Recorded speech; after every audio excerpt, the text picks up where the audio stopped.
Hi everyone and welcome back. Okay, just a very quick video for you.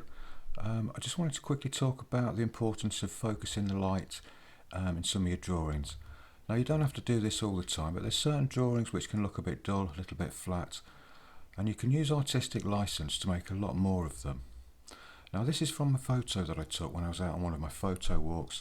It's quite a bad photo really, there was nothing really standing out or popping about it, but once I ran it through the photo editor, played around with the tones, sent it black and white and got a few ideas, I decided to concentrate a backlight at the back of the bird's head and focus the light on the bird, allowing the dark patches on the head there to stand out against the very soft sort of backlight in the background there.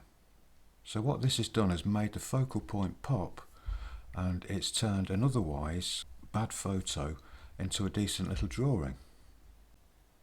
So don't forget to use that artistic license to enhance your drawings and your paintings. You know, you don't have to copy photos exactly. In most cases it's better to change them, adjust the tones, focus the lighting on the focal points and things like that. Okay, so just a quick tip for you there. And as always, this is a full tutorial over on my Patreon channel.